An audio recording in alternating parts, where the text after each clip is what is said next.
Good day, everybody, or evening, whatever it is, where you are. I'll kick this off with a song, and you probably won't be shocked to discover what that song is on this particular day, March 17th, which, if my grandpa Alvin was alive, would be his 119th birthday. And it's also St. Patrick's Day, among other things.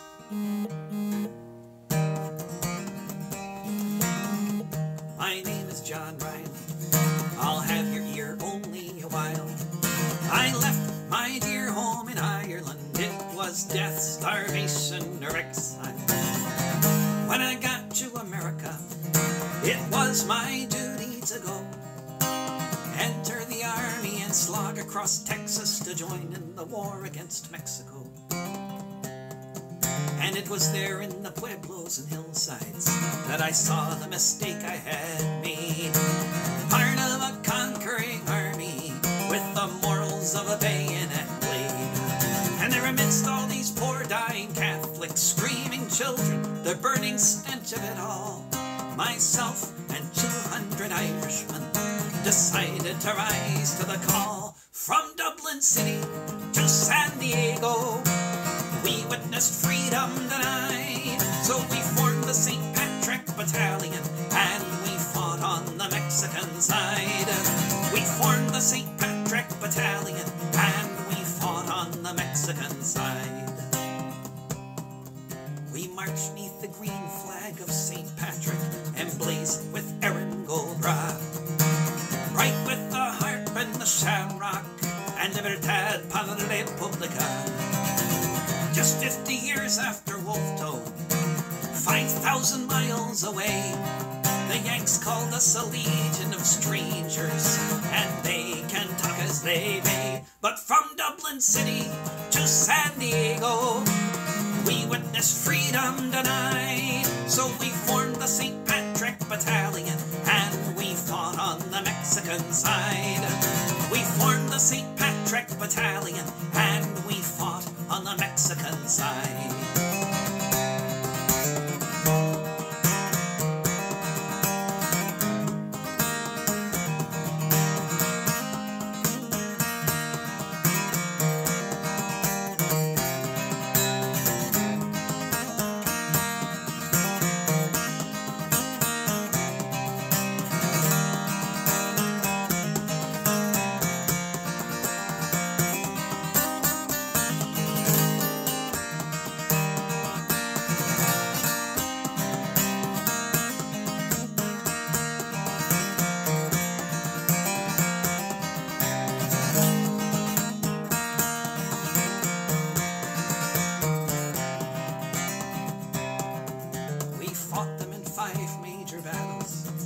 Churubusco was the last.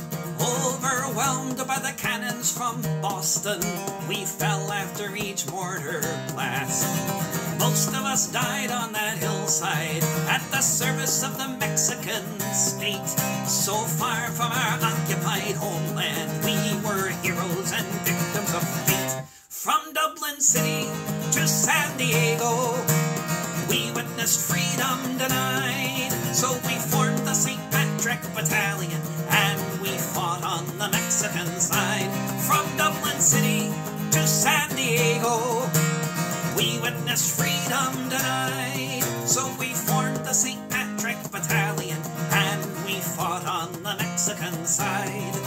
We formed the St. Patrick Battalion and we fought on the Mexican side.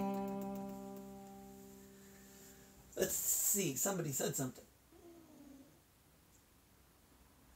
Oh, I've been waiting to hear this all day, and somebody learned about that from my song the first time, which is always exactly the reason that I like to write these songs, because oftentimes people hear about these historical events from songs for the first time. Even historians sometimes hear about historical events from songs for the first time. And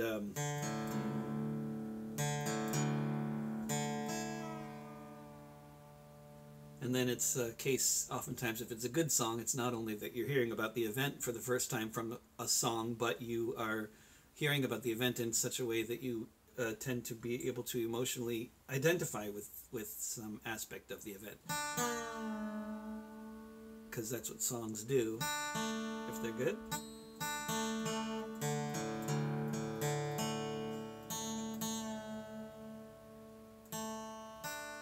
Tell a story and communicate a feeling.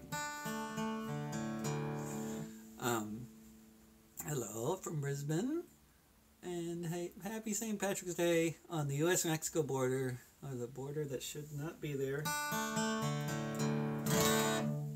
And yeah, this morning I woke up, and when I saw my messages, I saw there were more than the usual daily one lovely message in Spanish saying something along the lines of "Long live Ireland" on my YouTube page. This morning there were several messages like that. So then I thought, what's different about today? Ah, yes, it's St. Patrick's Day. That's right. So this is my house, my apartment, and this is the house. This is a house concert, a cyber house concert, which is the first official concert of the, because I said so, of the Ballad of a Wobbly world tour. So you could say that the tour kicks off here in my living room, and then it continues.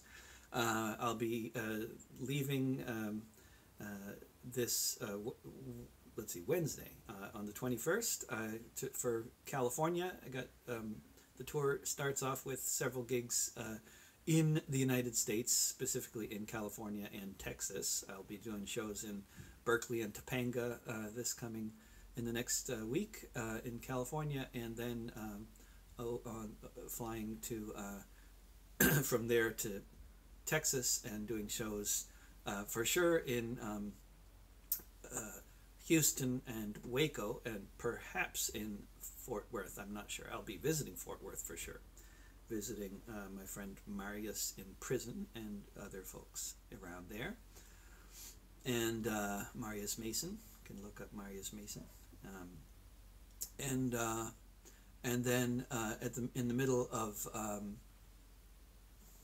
oh yeah, now you can see what apartment complex I live in, because it's showing up on the YouTube page.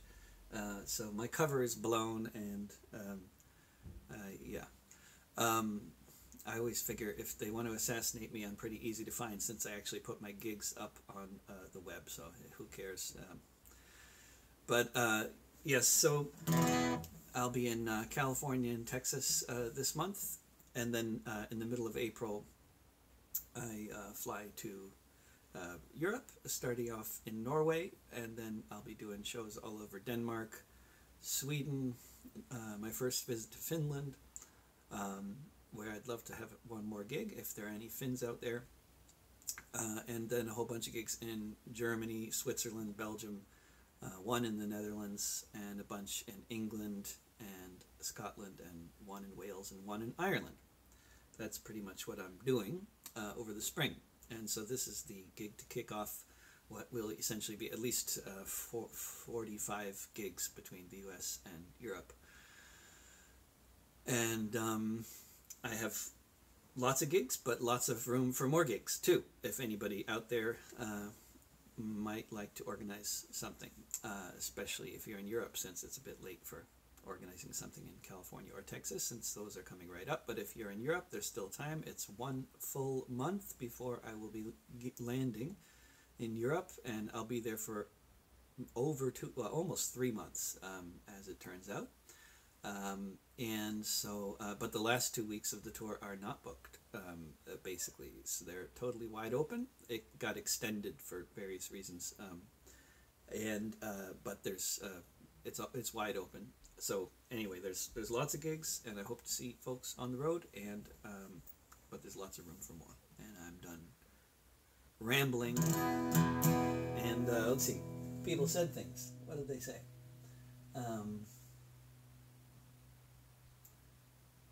Oh my goodness. Your mom's name was Francis Park. That's great. And we're in Francis Park Apartments. Except I think I suspect there used to be a park here. I don't know. If that park is somebody's last name, it never even occurred to me that park might be somebody's last name. I always assumed there was a park here, and then they destroyed the park to put apartments here and named the apartment complex after the park that they destroyed, which is a long-standing American tradition. We name things after things that we destroy. Like, for example, states, like we name them after native peoples that have been largely eliminated in some cases, many cases. And then, of course, we name things like the Forest Hills Tea Stop in Boston. Like, the forest and the hills are gone. But it's called Forest Hills. The hills are still there. They've just covered with houses.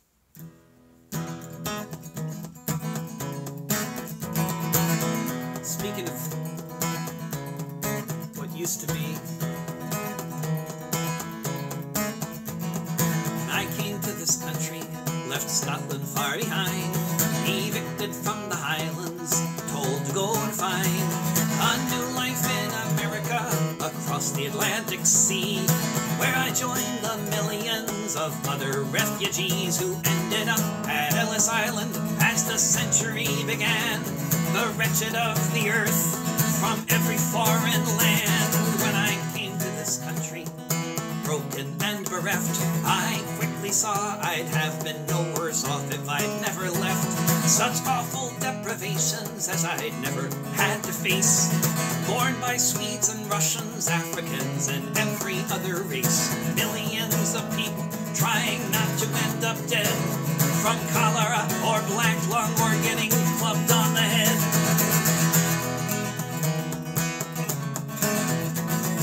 When I came to this country to have something on my fork, it was obvious the first thing was to get out of New York. I learned to hop the freight train, some other stiffs and I caught a westbound rattler to give Oregon a try. Signed up for the logging camps, became a timber beast. If I'd stayed there any longer, I'd have surely been deceased. When I came to this country, I worked the copper mines in Butte. I was a gandy dancer in Spokane in a gandy dancer suit. I heard the rebel girls speak one night in a railway yard. I joined the union right away and got my first red card. Became a hobo organizer for the one big union brand, preaching the wobbly gospel across this starving land.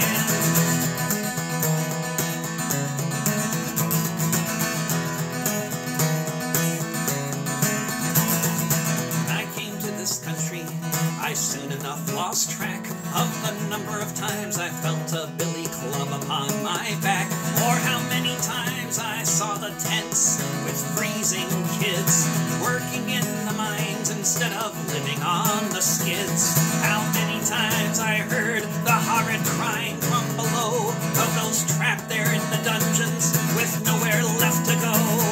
When I came to this country, it was a hopeful time of desperation. The red flags flew all across the nation, but when the war began in Europe, we refused to die and kill. We refused to fight a boss's war and serve the boss's will. That's when they got the Legion to burn down our union halls all across the land where there used to be 4 walls.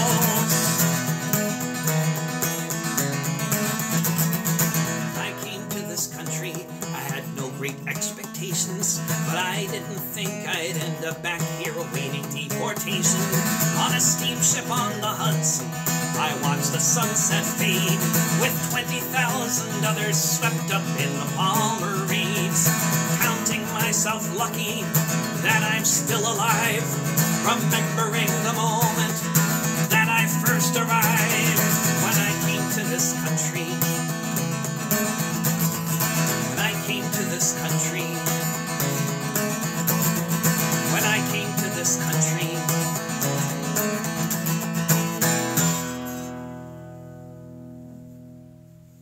That is is, incidentally, the title track of my latest album and also the title of the world tour that I'm doing, the Ballad of a Wobbly World Tour.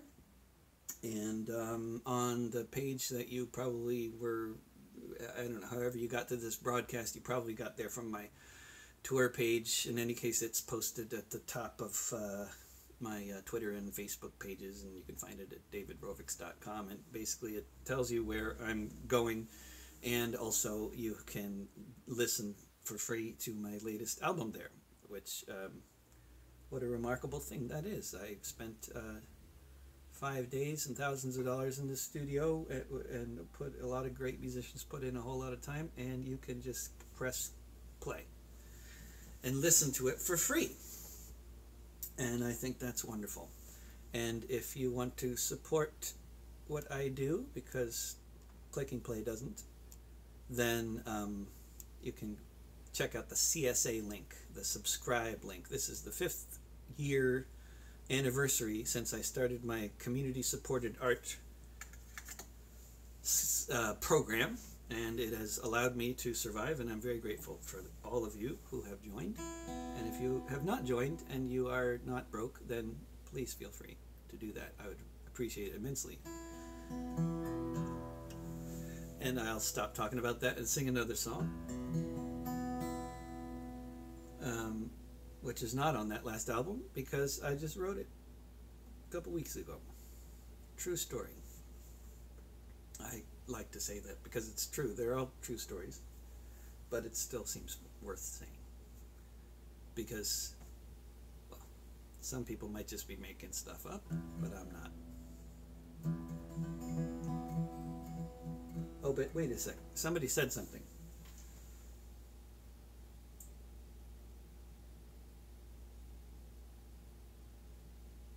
Oh, wonderful. At the Women's March somewhere, somebody saw 5 people wearing my "I'm a better anarchist than you" t-shirt. And that is very heartwarming for them and for me. And I just found 2 boxes of those t-shirts that I forgot about. So I have plenty of t-shirts to take on the road with me. I'll do that song, but I'll do this song first. Jet fighters bombed the palace. We all watched it on TV. The 11th of September, 1973. All across the world, people cried in vain as we heard stories of the people being tortured and slain. Stories of the workers, shop stewards, and the rest being slaughtered at the new dictator's behest.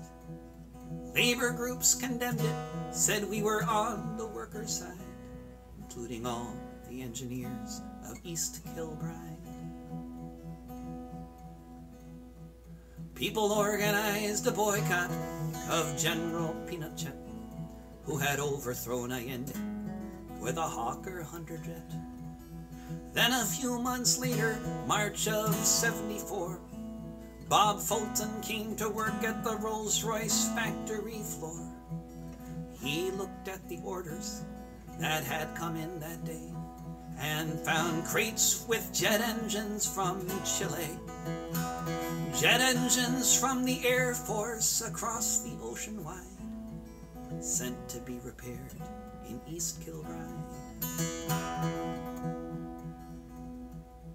It didn't take a minute for Fulton and his mates to come to the decision they would not touch these crates. Soon 4,000 Rolls-Royce workers voted they agreed to stand with the Chileans in their hour of need. Management decried them. The Tories screamed and cussed, but the Hawker Hunter engines were left to sit and rust. Nowhere else on earth were workers qualified to repair the engines sitting there in East Kilbride.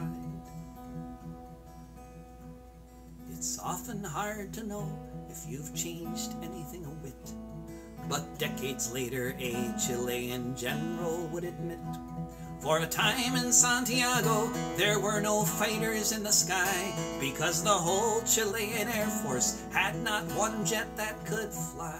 They may not have changed the world, this group of union engineers, but these crates of metal sat corroding for 4 years. So here's to British Labour, how for 4 years it tried to do what could be done from East Kilbride. Jet fighters bombed the palace, we all watched it on TV, the 11th of September, 1973.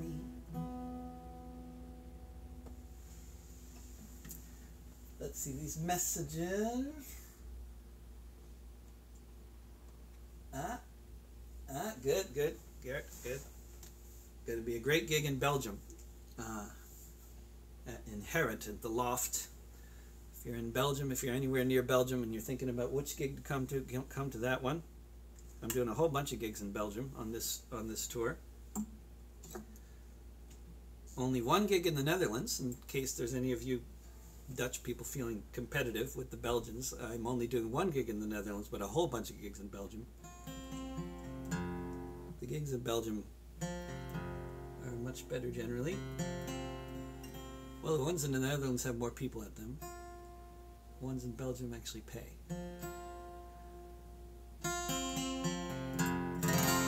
Dutch people don't believe in money. They think it's a myth. But here we know it's real because we run out of it. Let's see.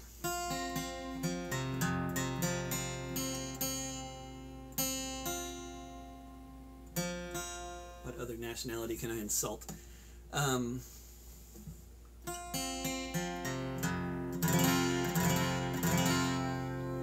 Oh yeah, somebody mentioned a song that, see, part of the thing with doing this broadcast is doing songs that I'm actually going to be singing in the shows on this tour, which will include songs that are not songs that I just wrote, and such as this one. And in some cases, I've actually been reworking old songs that I haven't done in a long time and reworking them in a fairly different way. And I'll do a song that fits that example after I do this one. I'm just coming up with a plan here as we go.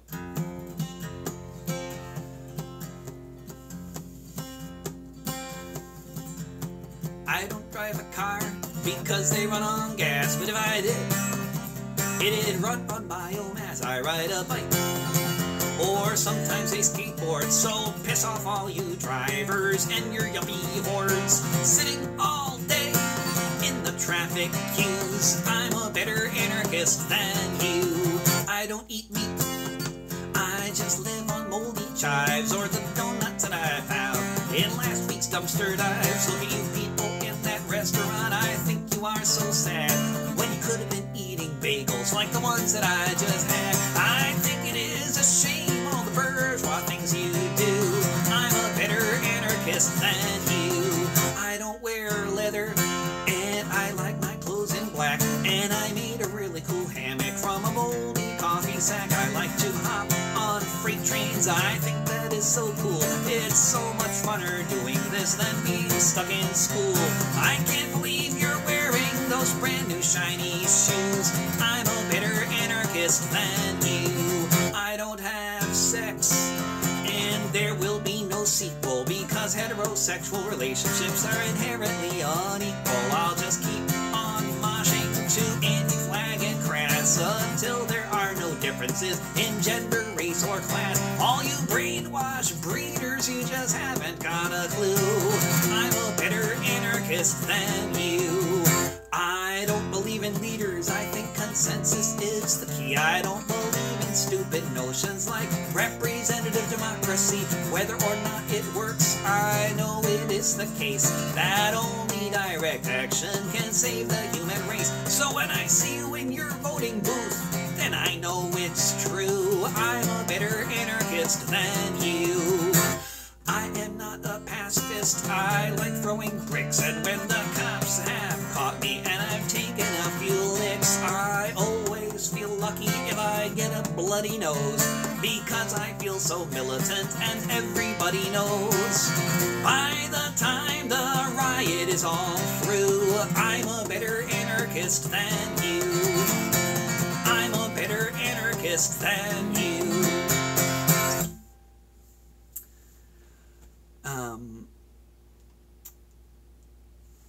Greetings from Great Britain. I love it. I love it. Greetings from Great Britain. See, the reason why I especially love the fact that some lovely person said greetings from Great Britain is because the person who said greetings from Great Britain,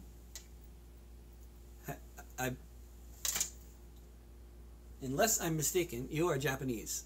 Is that correct? You're from Japan, who said greetings from Great Britain. And I love Japan, and I love Great Britain, but nobody from Great Britain would say they're in Great Britain. Only foreigners would say that. Yeah, exactly. More greetings from Great Britain. Good. Except that person is laughing, but oh, you just like the name. Oh, okay.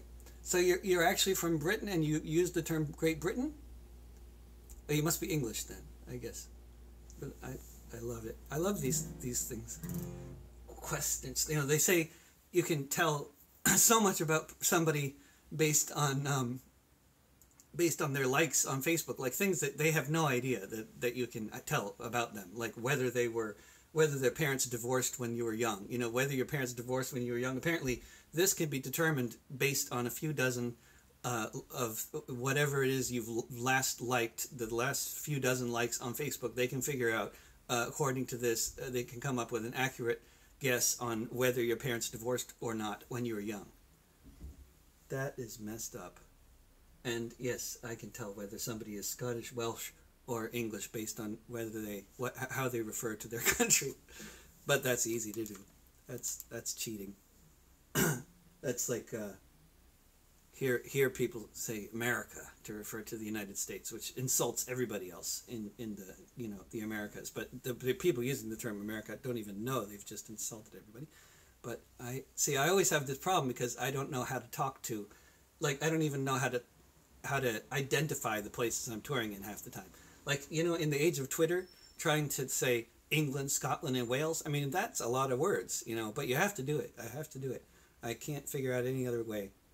I can't say Great Britain because I'll offend a lot of people if I say Great Britain. I think, I know because they complain to me, you know, in personal messages. They say, what are you talking about?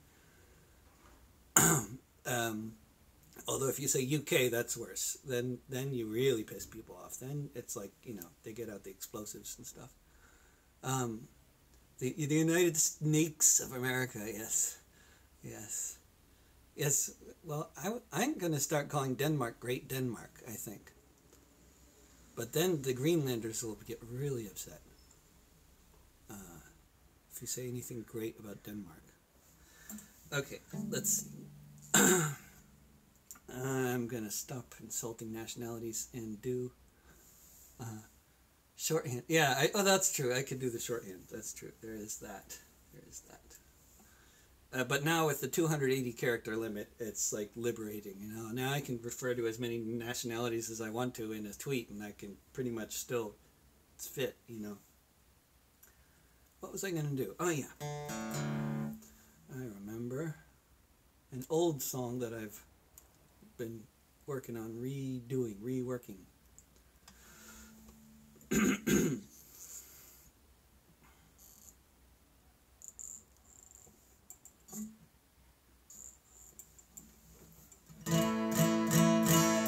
I wrote this long time ago, seems like yesterday, when George Bush stood on the aircraft carrier and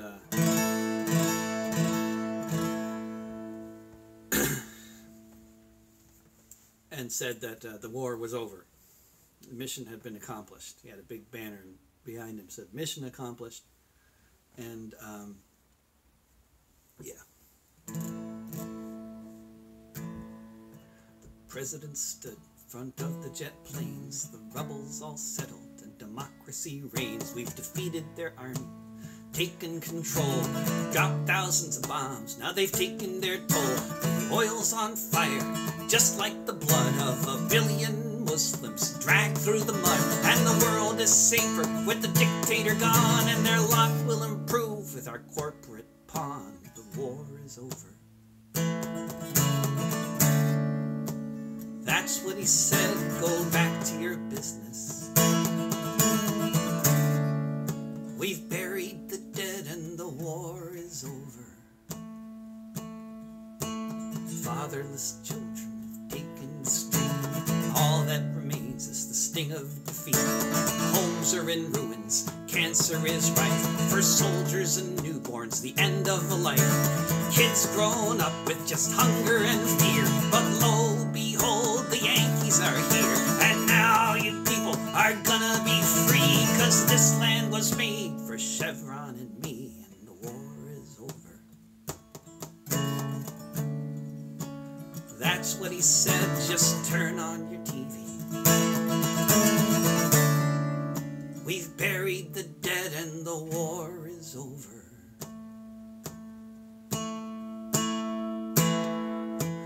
Government files are all up in flames. His victims of terror, who remembers their names? The past doesn't matter, but the future is bright, as the Exxon refinery lights up the night. History's looted like the library's shelves, but we'll fill them with Bibles, be proud of ourselves. Turn your schools into compounds, make room for us all. If you're missing your legs, you can learn how to crawl. The war is over. That's what he said, forget it all happened. We've buried the dead and the war is over. The price was worth it, yes, we'd do it again.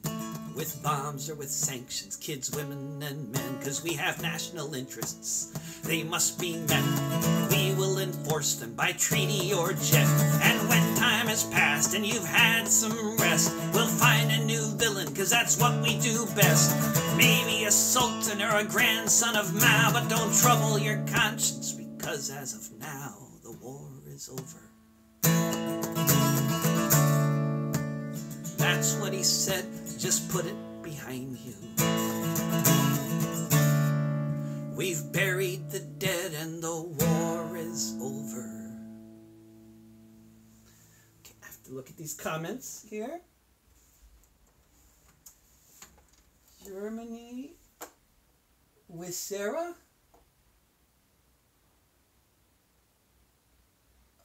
Tulsa, hi Mark. Ra? Wise Ra? Right, wise. Who uses wise? Wobblies that use wise as an acronym? What's that stand for? Put people saying greetings from this place or that place. Yes, the CIA. The CIA says greetings from everywhere. Yeah, I know. It's really. We are doing this, the intelligence agencies work for them, of course, now, as you all know, I think, and it's too bad. It would be nice if we could find an alternative form of communication that doesn't involve giving away everything to the intelligence agencies. I often think back to an anecdote that Noam Chomsky told about how the CIA helped the Indonesian dictatorship in 1965 to come up with their list of Indonesian communists to kill. They are estimated to have killed something around 500,000 Indonesians in their purge of communists in Indonesia in 1965.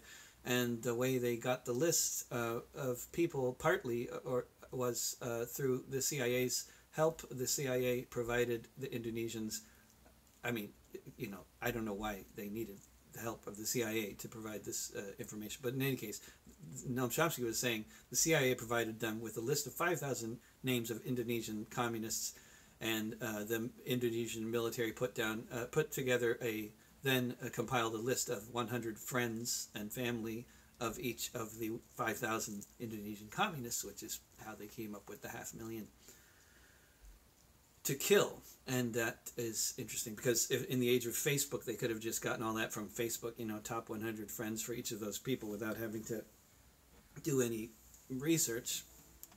I mean, or Facebook, YouTube, Twitter, whatever, you know, it's all the same. Okay, so I even have some things written down, you know. Yeah, we'll just what else? I'm unfriending everybody. Oh yes, fellow workers. It's nice, you know, when you call the tour Ballad of a Wobbly Tour, World Tour, and then you meet more Wobblies. I have discovered. It's my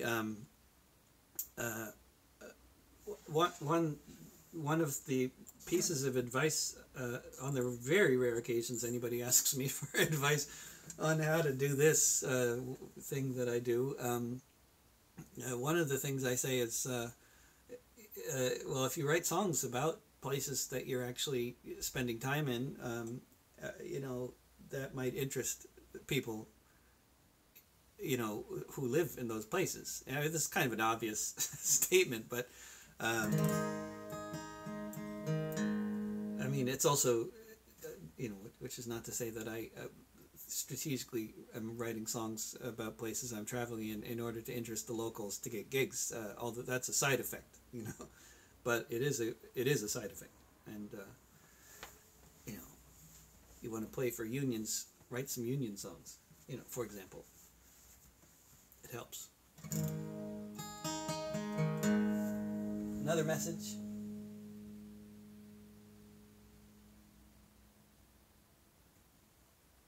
Oh yeah, the CIA people. I mean, you know, it is true. I mean, I'm not sure if people listening later are seeing these messages, but so just in case you're not seeing the messages, which is now apparently possible to do. But Sodi said they feel sorry for the CIA, FBI people having to listen to all kinds of fetish conversations and messages and stuff on the internet, and that is apparently a seriously traumatizing thing among intelligence agencies, and they have like group therapy and stuff like that, you know, because they have to see some really horrible stuff. But then they, of course, other stuff that's just plain, you know, entertaining or not horrible, or, you know, obviously there's lots of different stuff out there. But yeah, I'm not feeling too bad for them, those guys. I'm leaning over here to read messages. I know that's weird, but... Oh, right on. You live right down the road from where the Wobblies meet. That's wonderful. Good. Midlands. Good. Well, I'll hopefully be seeing you soon. I'll be in the Midlands. Birmingham and elsewhere. And, yeah. First time I ever went to Denmark was a couple years after this incident happened. I learned about it very soon after getting off the plane, because it was a very raw memory for many people there at the time. That was in '95. The treaty was rejected in 1992. Most Danish voters were afraid. They already knew that it would not be a good thing to give away control to the likes of neoliberals like Mitterrand and Kohl. It was voted down, but then in 1993, the vote was held again for the Maastricht Treaty. This time the ruling parties got what they were looking for, and that very night the city sounded like a place at war on the streets of Copenhagen.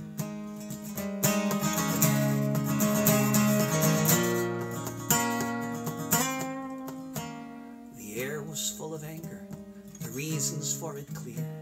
It had been voted down only just last year, and now we're just supposed to give our sovereignty away to institutions that don't care what people have to say on the streets of Copenhagen.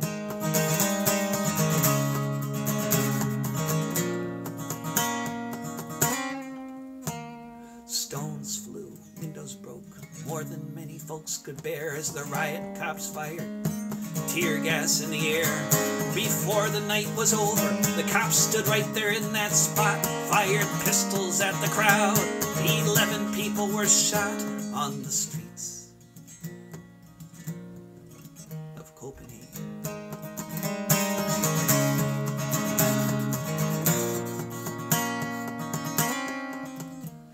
When hard-won rights are lost, when ruling parties throw them out, they may pretend to wonder what the riots are about.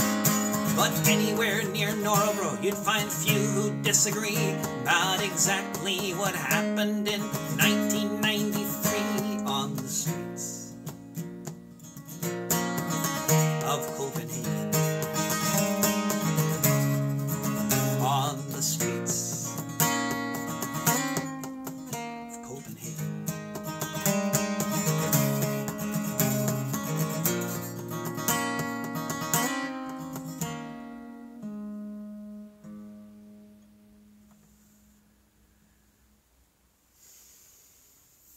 Let's see.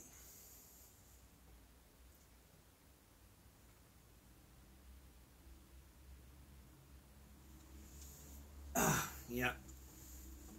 Given that we are in, it is St. Patrick's Day. Yeah, European integration. Yeah, somebody says, I do like European integration, though. Yes, of course, the freedom to travel is very popular among Europeans and as very popular among me as well. But of course, there's so much more.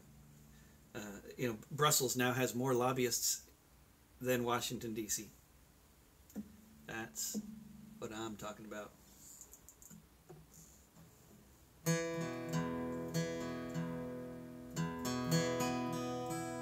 I mean, we have freedom of travel in the United States too, you know, because it's one country. And if it weren't one country, I would support freedom of travel anyway. And I think, of course, the Mexican border should be open too. But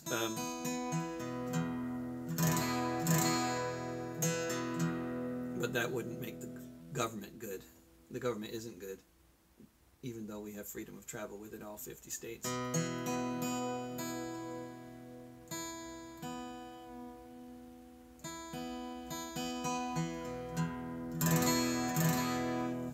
And of course, if you listen to BBC from, I think it was today or yesterday, they were talking about the, you know, problem with Brexit and the border between, you know, the Republic of Ireland and the North, and nobody wants that border to be a hard border because that would be bad for trade, you know. So there's consensus on that, you know. But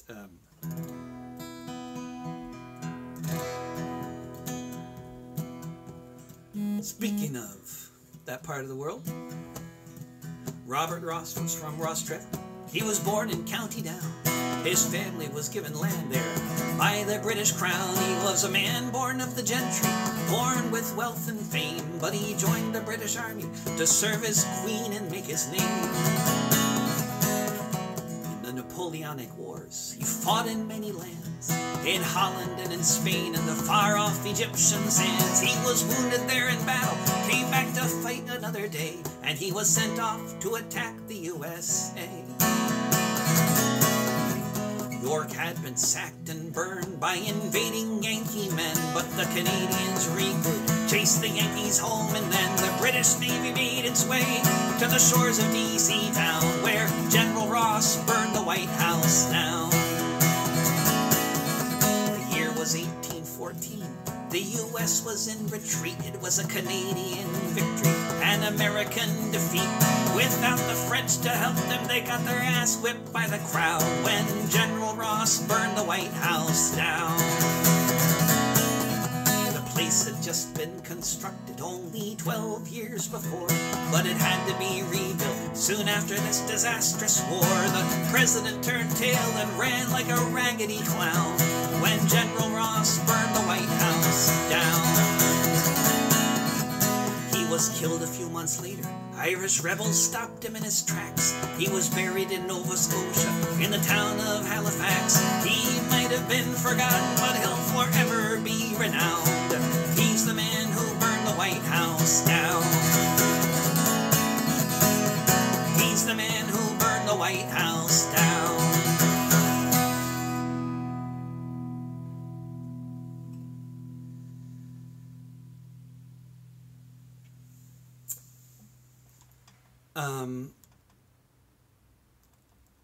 Yes, I'll do another song about history because I like history, and I wrote this song recently and I like it, and I'll be doing it on the tour if I can remember how out the alphabet I can find it. This is about the tour is Ballad of a Wobbly World Tour. For anybody out there that might not know this, the Wobblies are a union that still very much exists in the United States, various other countries today, on a far smaller scale than they used to, as is often the case.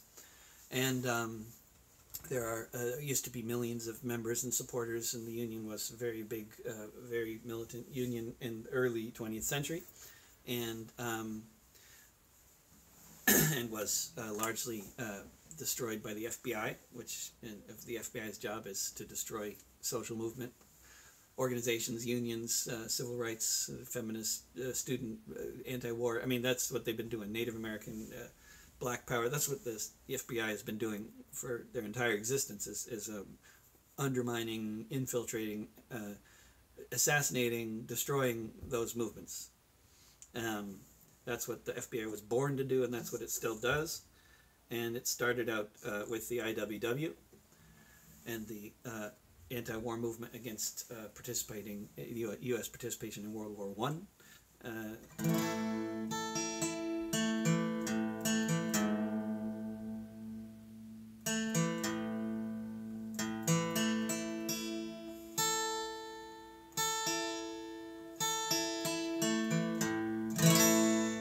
Do a song about a prominent leader of that resistance movement, that labor anti-war movement.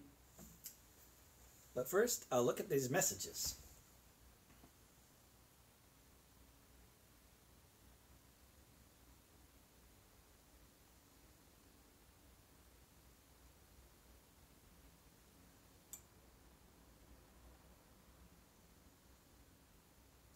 Oh, that's lovely. Windmill song, I can do that. And I love the message from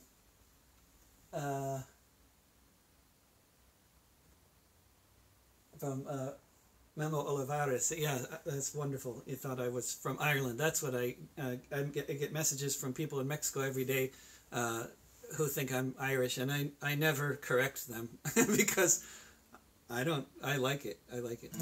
I mean, I'm not pretending to be Irish, but people assume I must be because I wrote that song, and so they write "Long Live Ireland" and long live the brotherhood between Mexico and Ireland, and I think that's a great thing, even though I'm only a little bit Irish. Well, my great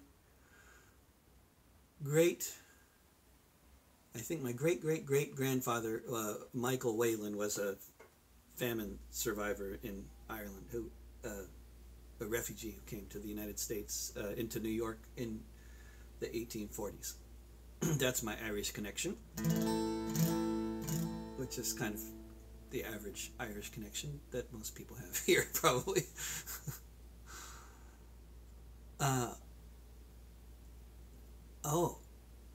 Do a cover of "I Was Only 19." That's a neat idea. Especially because the song has such a rockin' kind of feel to it, that actually doing an acoustic cover of that song could be really cool. Good idea. I will consider that for sure. And then, yeah, I'll do this. Give to me a moment, I'll tell you of a woman who was a heroine of mine. It's half a century since she's gone, but her vision and her light still shines. She was born in 1880, and she spent her life speaking out against injustices she saw. Traveling and writing and supporting tactics both within and far outside the law. Give to me a moment, I'll tell you of a member of the industrial workers of the world, who responded to the critics who said she was a stooge for waving her red flag unfurled, by saying how could she do otherwise and still call herself a feminist, or did they believe that women got a pass, that women were not workers subject to the bosses just like every other member of their class. Give to me a moment, I'll tell you of a comrade, a celebrity, a thinker, and a fighter. Her weapons were her words, and she used them as an expert, as a touring speaker, as a writer. When workers were on strike, she beseeched the public to come out and support the union stand. She said there could be no future except in solidarity, every race, ability, and gender hand in hand. Give to me a moment, I'll tell you of a citizen who spoke up against Wilson's war, who said it's best to go to prison, then go kill other people to settle some imperial score. Without this voice of reason, this servant of the people, the world surely wouldn't be the same. So here's to a fearless warrior who could neither hear nor see. Fellow worker Helen Keller was her name. Give to me a moment, I'll tell you of a woman who was a heroine of mine.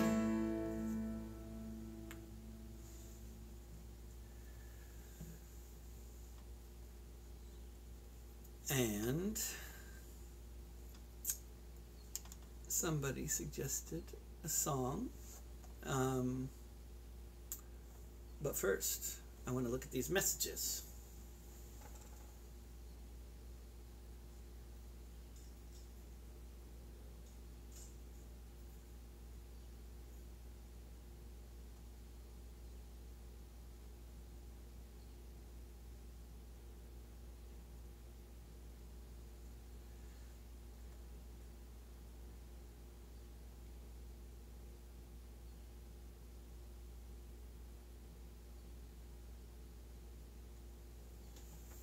Okay, got some requests and I'm going to do that, one of them. There's always too many. I mean, even if there's two, sometimes that's too many, but I hope I'm going to wrap this up soon. This is a song about the grandmother of a friend of mine in Hamburg, Germany. And I do not have a gig in Hamburg, incidentally, on this tour. Let me talk about the tour again, by the way. This is the kickoff show, living room concert, kickoff of my Ballad of a Wobbly world tour. In a few days, I'll be flying to California, doing gigs in Berkeley and Topanga, and then flying to Texas, where I got shows in Houston, Waco, and maybe the Dallas area. I'm not sure yet. Something badly organized or last minute or something, but anyway, definitely Houston, Waco will be good. And then just about exactly 1 month from today, in the middle of April, I fly to Norway, where I start a tour of Europe. I have lots of room for more gigs. I've got about 40 gigs booked in Europe and lots of room for more. Not necessarily looking for lots more gigs, but I'm very, very open to doing select few other more gigs, definitely, and plenty of room for more in all of the countries that I will be going to, which include currently and probably completely Norway, Sweden, Finland, Denmark, Germany, Switzerland, Belgium, the Netherlands, England, Scotland, Wales, and Ireland. And I'm listing things I feel like I'm computer. And so I hope to see people in California, Texas, or Europe sometime in the next few months. And yeah, so the gigs in Germany, Bavaria, Berlin, Heidelberg, hopefully Cologne, but nothing in Hamburg, and nothing in Freiburg, although I'll be driving right through Freiburg. But anyway, I was getting a tour of Hamburg one day on May 8th by a young communist group, and I saw stumbling stones of my friend Katarina's grandparents, and realized that they both had a lot of yeah, they were both very song-worthy people. This is what happened to her grandmother on May 1st, 1945. Katarina Jakob, long before she took that name, was organizing workers in Hamburg just the same. Organizing beneath a flag of deepest red, a new dawn of peace and freedom clearly shining in her head. Katarina Jakob first was sent to jail when the trappings of democracy all began to fail. She was frequently arrested, in and out of custody, while her first husband was in hiding from the Nazis. Katarina Jakob was acquitted of a crime, but the Gestapo had the last word. They weren't finished with her this time. She was sent to Ravensbrück, a killing hunger at her side. She heard of the execution, how her second husband died. For Katarina Jakob, the end was close at hand. She was on a death march with a ragged, starving band, marching through a forest, being led by the SS. What would happen hours later seemed impossible to guess. When the sun rose the next morning, it was the 1st of May, and they all sang the Internationale. They all sang the Internationale. Katarina Jakob thought about her children and the friends and comrades taking care of them,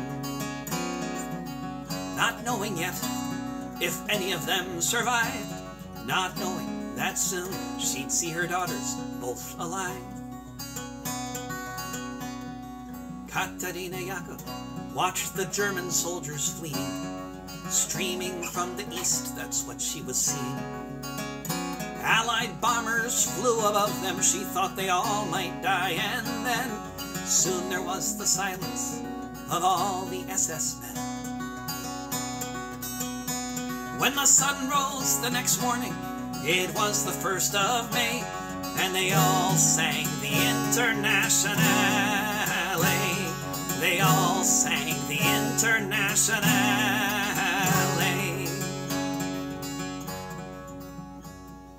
Katarina Jakob saw red flags flapping in the breeze above the Russian tanks, and she fell upon her knees. And so many different voices in so many different tongues sang the most beautiful song that could ever have been sung. In German, Lithuanian, in Polish, and in Dutch, a myriad of melodies as never had been such. In Russian and in Yiddish, Italian and French, emerging from the forest beneath the trench. When the sun rose the next morning, it was the 1st of May, and they all sang the Internationale. When the sun rose the next morning, it was the 1st of May, and they all sang the Internationale. They all sang the Internationale. Folket, die Signale auf zum letzten Gefecht. Die Internationale erkämpft das Menschenrecht. Folket, die Signale auf zum letzten Gefecht. Die Internationale erkämpft das Menschenrecht.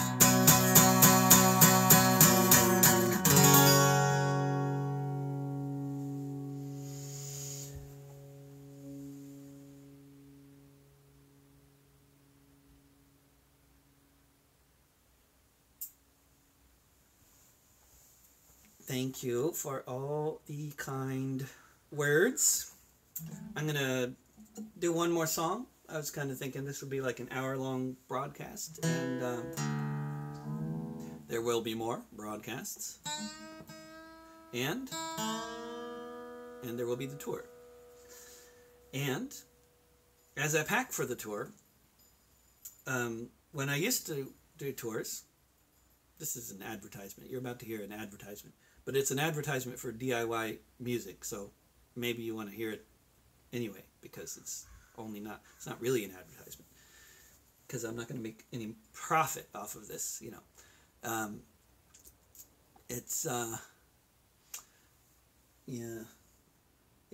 don't want to do that song now, Liam, but I posted it yesterday, but it's too depressing a song to end with, so I'm just going to hold off on that one. Yeah, yesterday was also the anniversary of not only of the death of Rachel Corrie, but of the My Lai massacre. Lots of lovely anniversaries we could do songs about. But when I pack for this tour that I'm kicking off with this house concert, the tour which begins in a few days, particularly when I head off to Europe for the almost 3 months I'll be spending in Europe, all the CDs that I'm going to be selling, I'll be able to pack into one small cardboard box that fits 100 CDs.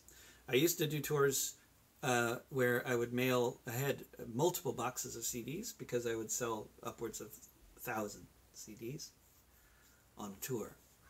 And that is no longer the reality. It's much more like 100 CDs on a tour is what I'll sell. And the numbers going down with every tour.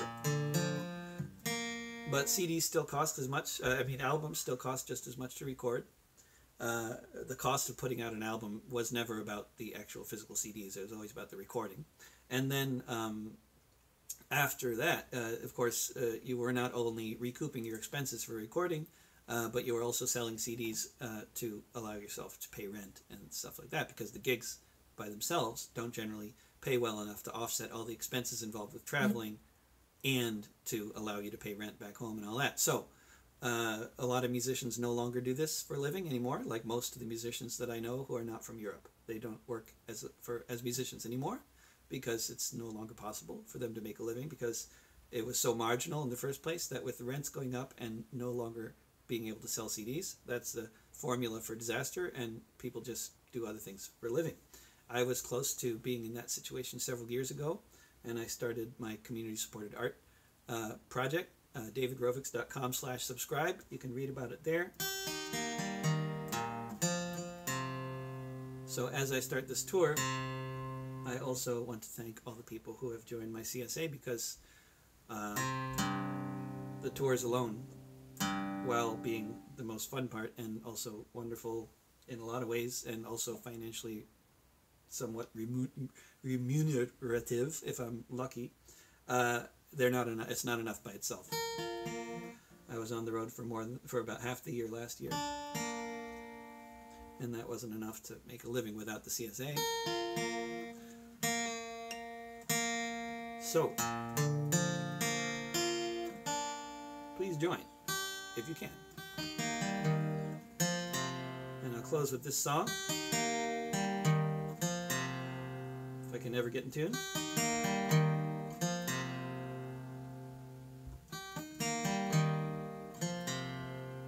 And I hope to see you on the road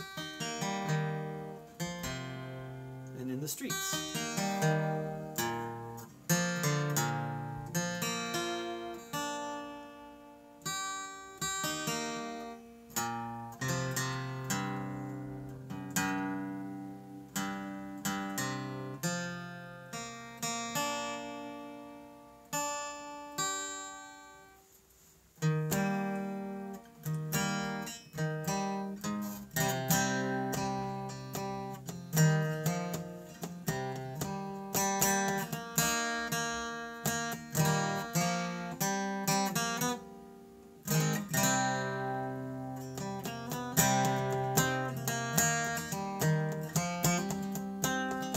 It's an old English folk song, which I rewrote.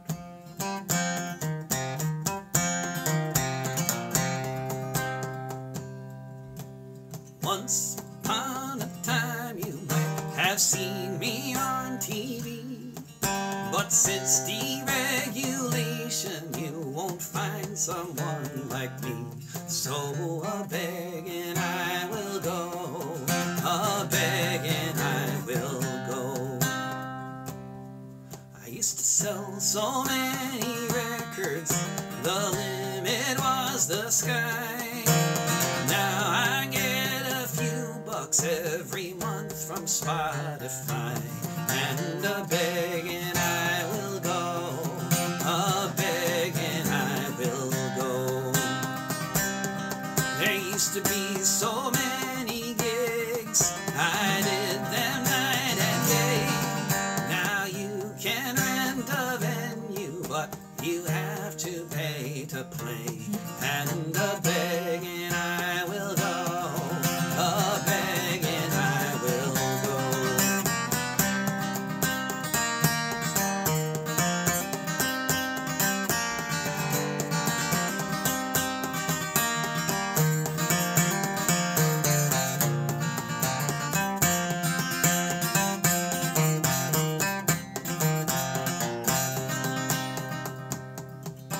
They say this is the future, and the future is so great. Do a concert for the internet from here inside this crate. And a-begging I will go, a-begging I will go. Some people don't like begging, but I think it's okay. 'Cause if you're tired of begging, you can just take a holiday. And a-begging I will go, a-begging I will go. And a-begging I will go, a-begging I will go. The old English folk song is probably better, but anyway, there you go. There was something else.